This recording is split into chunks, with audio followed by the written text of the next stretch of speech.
among the reasons why I've taken this decision was I realized this is not a country I fought for. I need to see a South Africa that our ancestors envisaged to say this country will be free. It was an announcement that shook the country, making national and international headlines in 2023. Jacob Zuma, the ANC's 13th president, did what no other leader of the ANC in its 111-year history had ever done when he decided to support another political formation. Zuma had served as the third elected president of the ANC after the first democratic election in 1994. His reason for taking such a drastic step was that the current ANC, led by Cyril Ramaphosa, had lost direction. There was no love lost between Zuma and Ramaphosa, even though Ramaphosa was elected to serve as Zuma's deputy at the ANC's Mangaung conference in Bloemfontein in 2012. After leaving office in 2017, Zuma repeatedly expressed his unhappiness with the decision to force him out before his term was due to end. He also blamed his political adversaries for the decision by the Constitutional Court to sentence him to 15 months imprisonment after he failed to comply with the court's order to appear before the Commission on State Capture. At the party's 55th National Elective Conference in 2022, Zuma attended as a delegate. However, he later said that some delegates were sidelined. This, it seems, was the straw that broke the camel's back. Exactly a year to the day of the conference, Zuma announced that he would throw his weight behind the uMkhonto weSizwe party in the May 29 general election. This was just 5 months before the country was to go to the polls.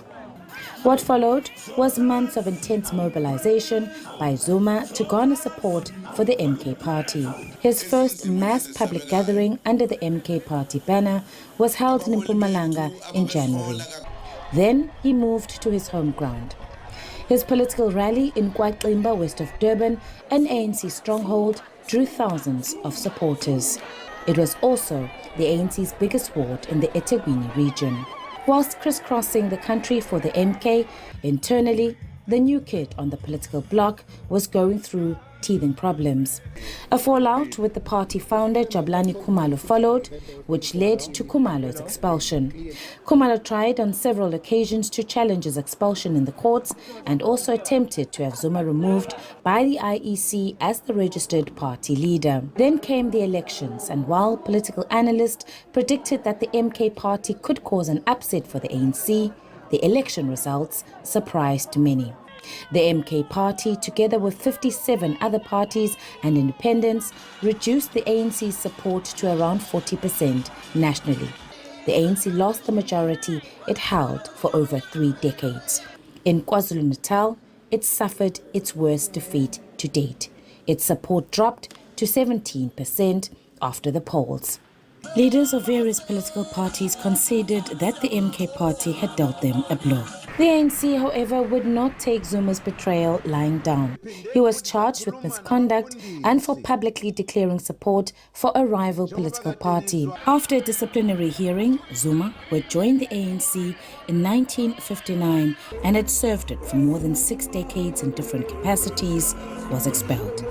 Despite an appeal, the ANC upheld his expulsion. Meanwhile, the MK party's internal wrangling as a new political formation continued.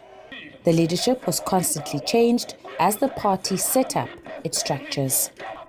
In August, the party announced that its national high command was to run its affairs and made it clear it won't hold an elective conference just yet.